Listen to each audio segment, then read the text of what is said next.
that this is not a bike video, so please check back if that's what you're here for. This is a mechanical video on Volkswagen Vanagon air-cooled engines with Bosch fuel injection. So that's what this video is going to be about. And me rambling about it and probably cussing a lot. Well, no, I won't. But throwing tools around and you know, trying to figure out what's wrong with this vehicle. So the quick back. So let's get up to date here. So it broke down, and as I was driving, it sputtered and then it stalled. It just died. I smelled fuel, and I pushed it off the side of the road. The battery was not dead. I tried to restart it. It wouldn't restart. So I kept trying to restart it, hoping that it would start, and I drained the battery down to where it wouldn't crank over anymore. So I walked home, and as I was walking home, a friend of mine picked me up, and we went down to the hardware store, or auto repair shop / hardware store, and I purchased a new battery. And we took the battery back with jumper cables. I have jumper cables, and his car, and we swapped out the battery and tried to start it up. It didn't start, even with the new battery. So I checked the spark, pulled the spark plug out, hooked up the wire, grounded it, and cranked it over, and it sparked. It was, you know, a whitish bluish spark, so I thought, well, it should be good. But it didn't do anything. So we drained the battery down on that, trying to start it. So I decided to spray some starter fluid in there, and that didn't work. Not a pop, nothing. So it made me think, well, it's probably an ignition issue, because if you have a little bit of starter fluid in there and you have spark, generally you'll get at least a pop, or it'll try to start. You'll hear something. This thing was dead. So I'm seeing spark, I smell fuel, I've sprayed fuel, nothing started it. So anyway, at that point, I figured, well, I better just get it towed home. We have AAA, so 3-mile tow didn't really cost us anything. And, you know, that's what you pay AAA for. So we utilized the AAA and got it home. And now I've been just going through it. So the first things I've done is I'm checking all the basic stuff. So spark plug wires, spark plugs. I check the valve gap. So this is a solid lifter. So I'm going to talk a lot about this engine today. I hope I'm not overwhelming all of you. There will be no tests at the end of the video, so if you don't remember any of it, it's okay. But I'm going to throw a lot of information out on this video because this is just me thinking through the issues.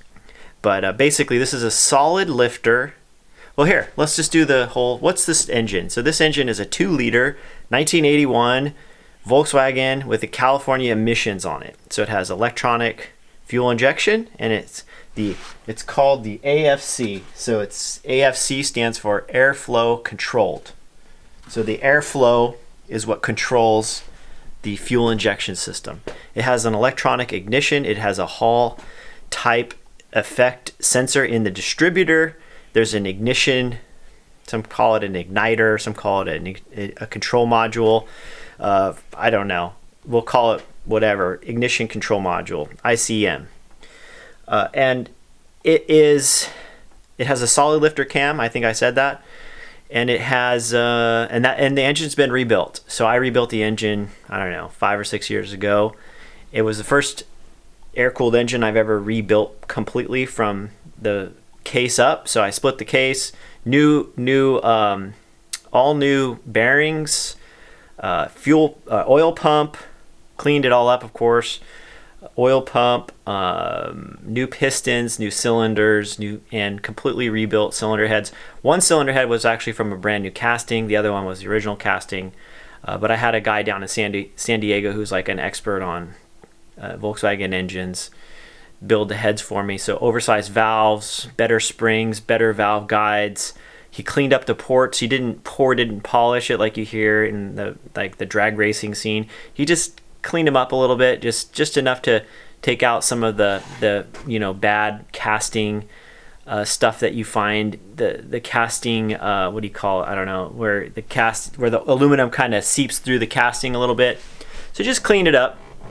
New valve seats, which is really important. These are aluminum cylinder heads, and they have steel valve seats. And so those two materials have a different thermal expansion coefficient.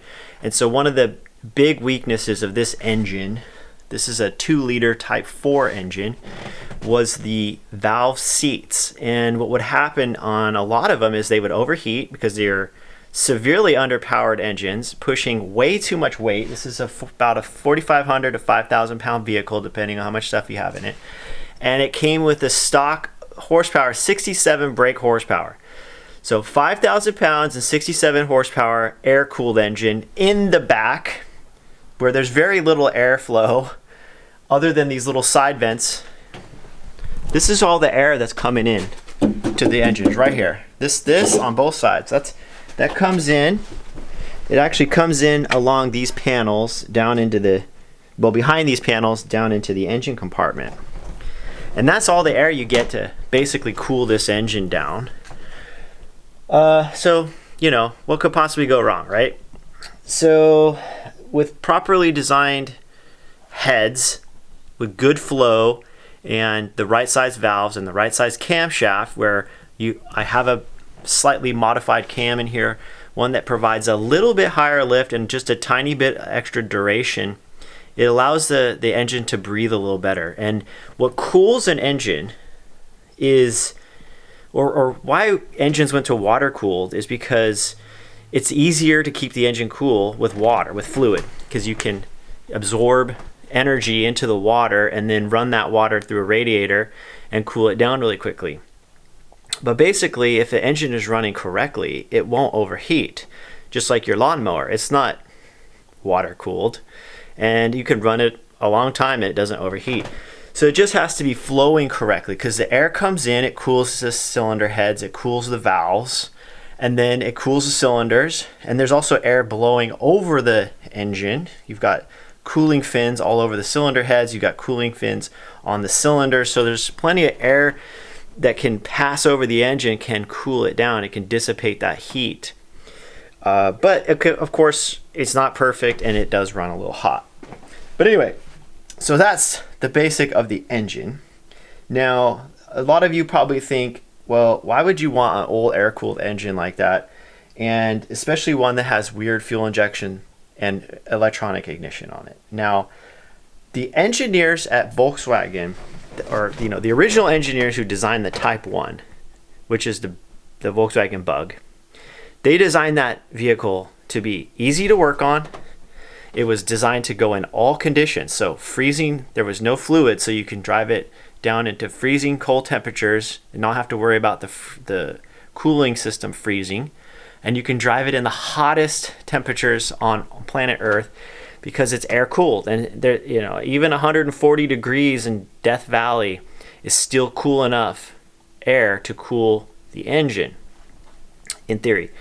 So it's actually a very, very smart, well-engineered design. The problem was that in the mid-1970s, California was starting to ramp up emission controls for good reason. I mean, we all like clean air. So they put pressure on automakers to make these cars run cleaner. And so Volkswagen, being kind of a old technology motor, they had to try to bolt on emission systems to try to make these engines run cool. Well, that adds complexity to the engine, which was already a super simple engine. Points, condenser, carburetor, exhaust system, heat exchangers coming off the exhaust, a fan to blow air on the engine. I mean, it's basically a 4-cylinder lawnmower engine. That is what a Volkswagen is, 4-cylinder lawnmower. And California and other countries, I'm sure too, put pressure on automakers to make these vehicles run cleaner.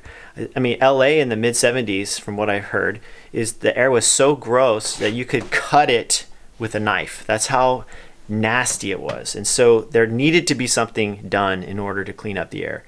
So Volkswagen engineers responded by putting in a Bosch fuel injection system.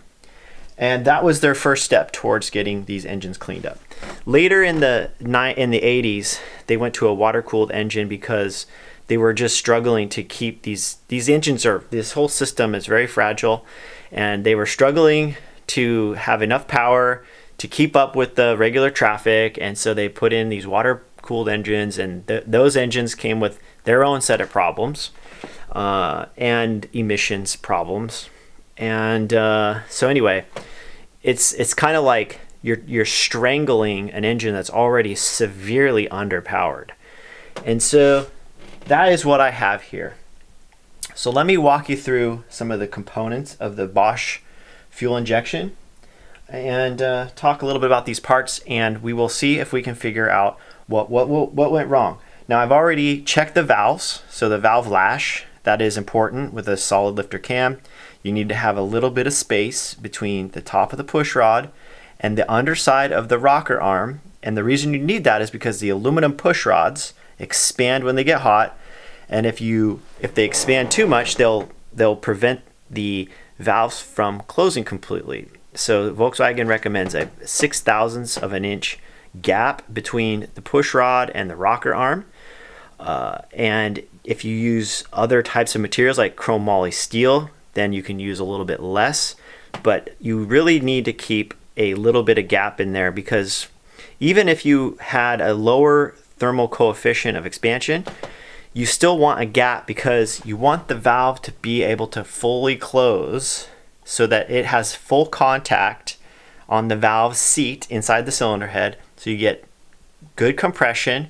And somebody in one of the forums that I was reading made a really good point. Not only do you get good compression, but also the valve itself has more contact with the cylinder head, so the valve can cool off, because some of the metal can, when it's in contact with the valve seat, there's a better thermal conductivity there, so it can help dissipate the heat of the exhaust valves better. So you want to make sure there's at least a little bit of valve lash in your engine. I think even if and this was what the guy on the forum was saying, and I agree with him, is that even if you run chrome moly push rods, you should definitely have a little bit of valve lash. So I checked it. I have between 5 and 6 thousandths of an inch on all the valves. So in this engine, there's 4 cylinders, 2 valves each, so you can get 8 valves total. I checked all the spark plugs. I pulled them out. I replaced 3 of them that were pretty bad. So here's the ones I took out with some better spares that I had, but I'm going to get a whole new set later. I just wanted to get the best ones I have in for now. The spark plug wires I've checked, they're all good and functioning. So that's what I've done.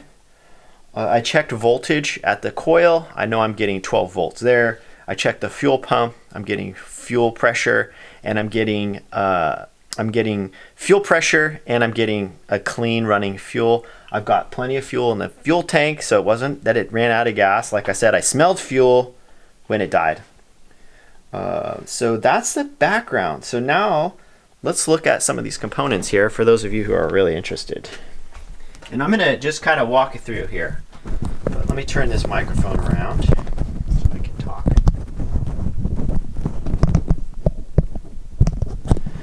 Okay, so before I get into this, I do want to mention I have all these books here. I got the the Bentley factory repair manual. I've got all these books on Bosch fuel injection system, Vanagon repair got books. And I will say, even after reading all of these books, this document that you see here, this is a PDF document that I downloaded years ago. I find that this document, which was free, is actually the best, most complete guide to the L-Jet Bosch fuel injection system, with very clearly written, easy to understand. It's brilliant. And it's amazing. This was free. I just downloaded it and printed it off the internet. So it's funny how that works. And then the other document that I find to be incredibly valuable is another free document I downloaded off the internet. That's what I love about the internet. There's just some amazing people that just post stuff out there. And if you know how to find it, you can just improve your life so drastically. But anyway, that document is, I think I just passed it. Nope, here it comes. This one right here. I mean, this guy just blew my mind that he put this up here. Okay, so I downloaded this document.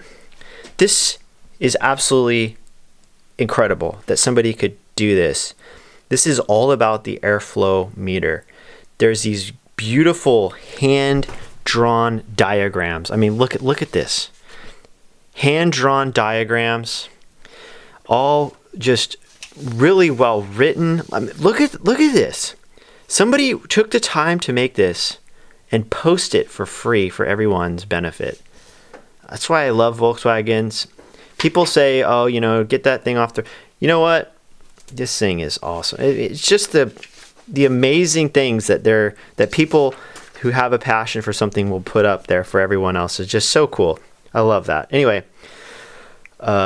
this document's all about your CV joints. This is how to clock your CV joints.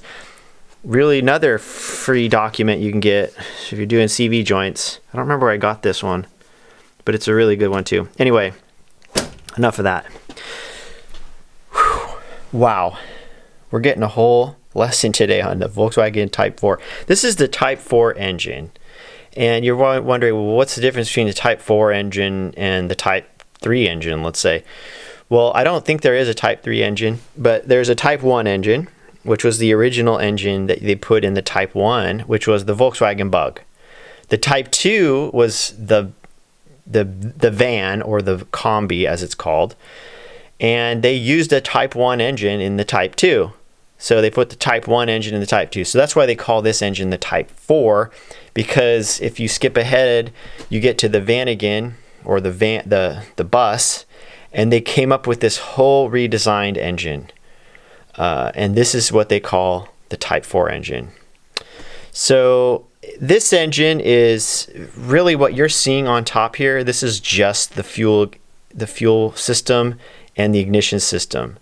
The sheet metal here that goes around covers the actual engine. The actual engine you can't really see unless you look underneath the van. All this sheet metal is designed for the air cooling system. This sheet metal prevents air from passing through the van down to the ground, and that's how you control the air flow in this vehicle, through all this sheet metal. So you can't actually see the engine, you can't see the pistons, you can't see the cylinder heads. But what you can see is, if we start over here to the left, you have your coil, you have your ignition control module back there, this thing here. This runs the ignition system. You've got this relay here. This is actually a double relay. This is a very notorious part that breaks down. Volkswagen engineers did a brilliant job of taking two relays and putting them into one plastic box. And then that way, when someone like me comes along 35 years later, these things become really hard to find and very expensive. And Ratwell, which is a Volkswagen guy on the internet, just like he's like the Sheldon Brown of Volkswagens. He says that Volkswagen engineers turned two $12 relays into a $400 relay by putting them inside a single plastic box. And that kind of made me chuckle, because that reminded me of something else that we see often in our little cycling world, where manufacturers do things like that. So in the comments, let me know of anything you can think of that bicycle manufacturers have done to combine something together, two cheap things into one expensive thing. I'd be interested to hear what you have to say. Okay, so distributor, vacuum canister. Inside the distributor, you have the Hall effect sensor. This is a 3-wire plug that goes into the distributor. This is the intake manifold. This is the air plenum. This is the throttle body. This is the airflow meter. This is the distributor down here. This is the crankcase ventilation tube here. Here's the auxiliary air valve that bypasses the throttle body. That's a kind of one of those anyway, we'll get to that later. This is your air filter or air cleaner box, and then over here that you can't see is the computer, or the ECU, the electronic control unit. So I think that's pretty much all the components in here. And as an air-cooled Vanagon owner, you always have a couple of extra stuff laying around. So I have a spare computer here. This is the ECU. I didn't mention this, but this is the idle control stabilizer. This is a digital idle control stabilizer. What this does is it only works at idle, but when the engine runs below 950 RPMs, this thing kicks in and tells the engine, it adjusts the electronic advance, try to keep the idle stable. I disconnected it, and you can plug the two wires together and bypass it. So that's what I did to make sure that this is not what was causing the problem. But I will say I have three of these ICMs, these ignition control modules. So I have three of them, two spares, and then the one that's in the vehicle. So with all of these parts, what I'm going to start doing is one by one eliminating or swapping them out to see which one is causing the problem. So let's do that. And like I said, I've already swapped out the battery. That's the old one, and that's the new one. And the reason I know that the battery was not the problem and the reason I know that the alternator was not the problem is because if you take your multimeter, and we can do a test if we want, but basically what you do, if you want to test your alternator and your battery with the multimeter, is you turn on your multimeter to 20 volts. So if you look at the scale here on this multimeter, you can see we've got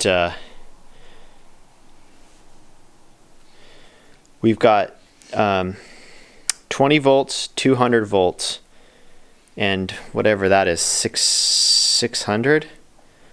I don't know what that is, but I would not touch anything with that much voltage, not with these wires. But you want to set it to, this is volts DC, by the way. I don't know if you see that little symbol. That's volts DC, volts AC.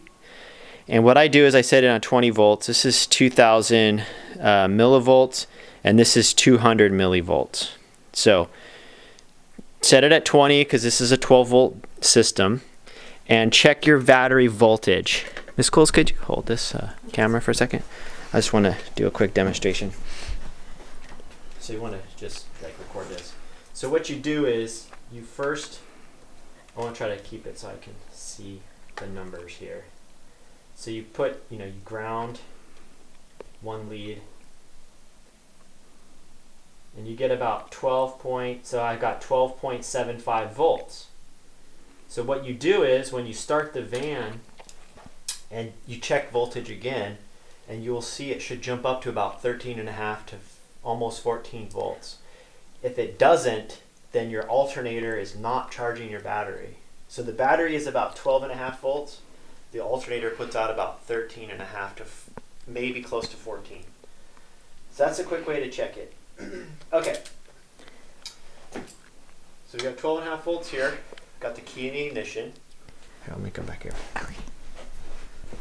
I'll just talk this through. Okay. So there was a test. Somebody on YouTube did a really interesting test. So they pull out this 3-plug wire, which I've already done, and you have to. Oh, I'm sorry. It's okay. So there was a guy on the internet who did a video showing you how to check a quick test to see if your ignition control module was bad or if the Hall sensor in the distributor is bad by removing this wire on the distributor, checking voltage across. There's three pins in here.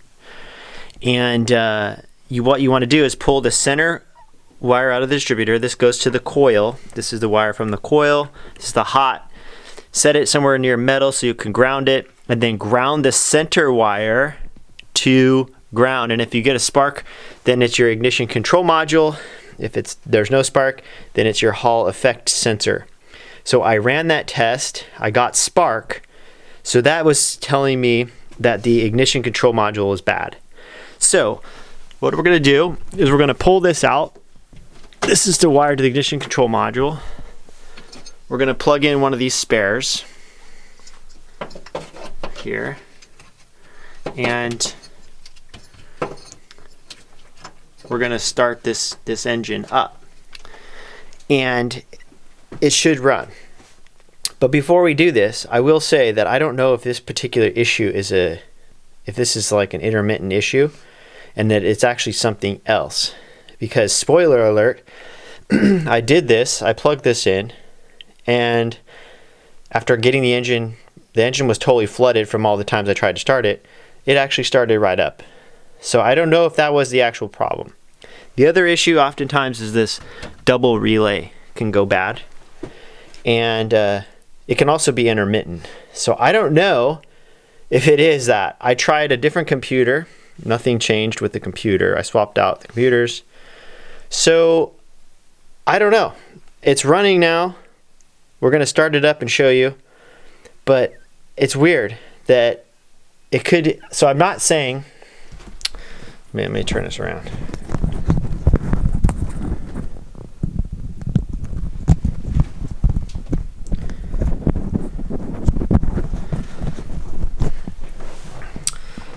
So I want to be cautionary here because sometimes these problems are intermittent. And even though you swap out a part and then all of a sudden it starts running again, you think you solved it, and then 5 miles down the road it breaks down again. So I want to be very cautious here and say that we've got it running because of swapping out that. I swapped out the computer. That didn't seem to make any difference. But the engine was completely flooded. So it took a while to get it started. So what I want to do is I want to get this started. I want to get it warmed up, running really warm. We're going to pull it outside so we don't have smog in the garage here and die. And then we're going to swap back to the old one and see what happens to see if it still runs. That'll tell me then that there's an intermittent problem somewhere, because I just don't want to get down the road 5 miles and have this thing break down on me again. So that's what I'm gonna do now. So I need to clean up all these tools here because I don't want anything falling in here while we drive out. And then we're gonna swap back to this one. So let's do that and see what happens. So let's go ahead and start it now. So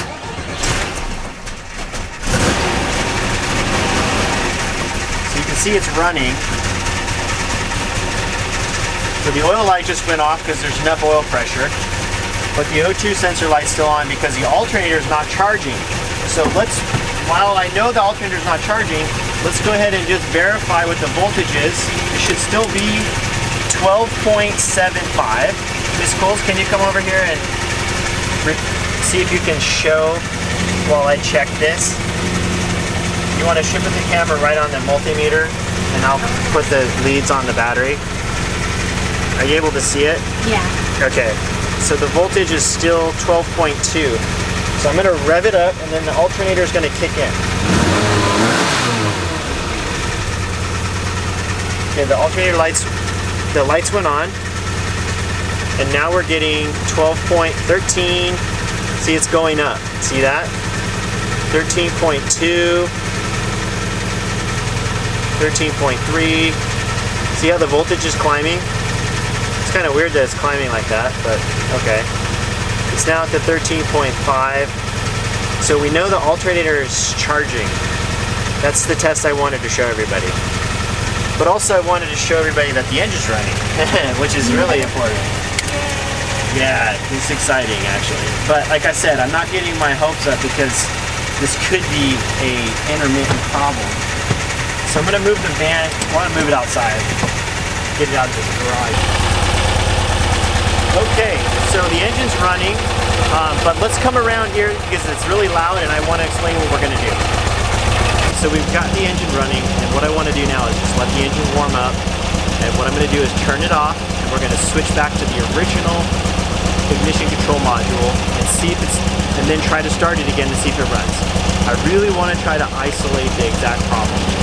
Even though it's working, and that seems to be working because of the ICM being changed, I don't want to trust it totally because it could be an intermittent problem. It could be the double relay which runs the fuel pump, and the one relay runs the fuel pump, the other relay runs the computer. So that is also notorious for having an intermittent problem. So I want to see if in fact it is the ICM.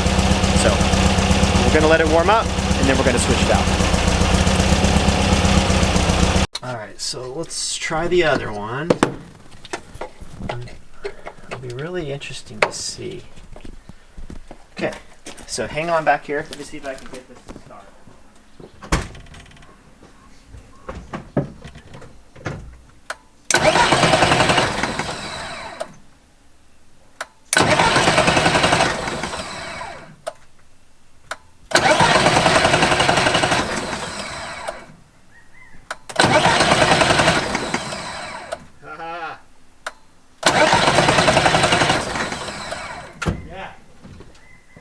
Weird. See, now it's probably flooded. Here, is it recording still? Yeah.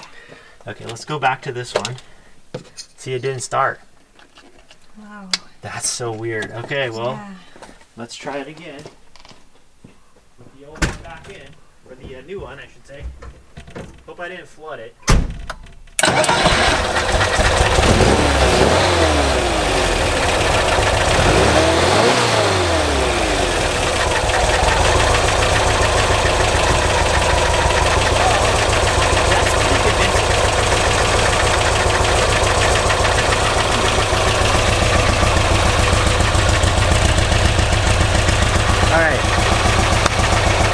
I'm a little more convinced that it is the ignition control module.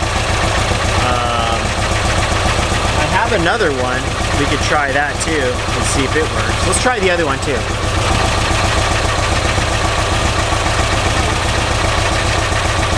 Actually, on second thought, let's not try the other one because I was looking at the connectors. They're all rusty. So instead, I think what I'd rather do is buy another one just to have it on hand. But I think this was the problem. So the real question is, why is that the problem? And that's what we got to dig into a little bit more. So.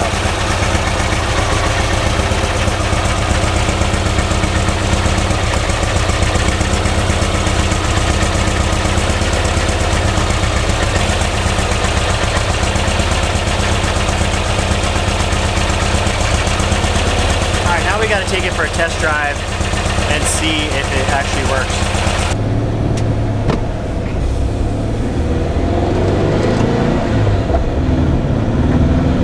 Let's see.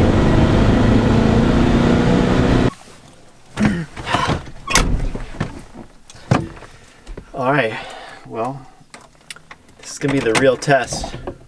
Just dropped off the battery and now we're gonna try and restart it.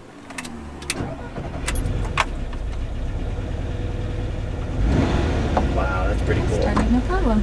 Yeah. Okay, so now the test should be, how far do we go down the road? the question with the Volkswagen is, how far do you take it on the test drive? Because how far will we be able to push it back? How far? We should drive it up a hill.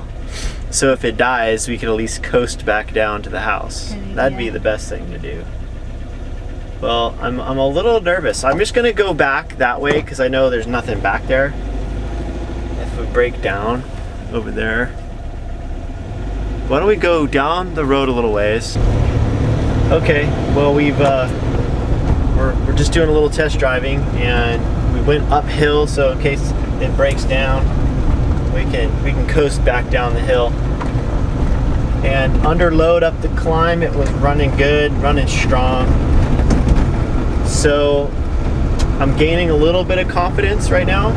I wouldn't say I'm completely ready to drive it all the way to town and try to fill it up with gas, but I think I'm feeling confident that that ignition control module was the issue. And if we go back and kind of rethink all of the data, all the evidence we gathered, we had a strong fuel smell. So that indicates a flooded engine.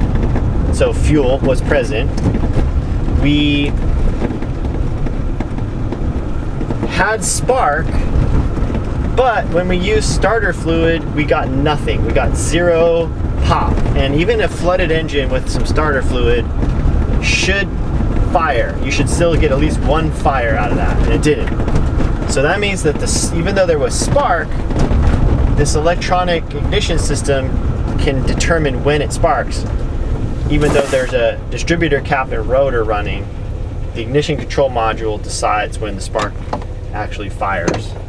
So it could have been, so that would indicate that's a good indication that the ignition control module was the problem.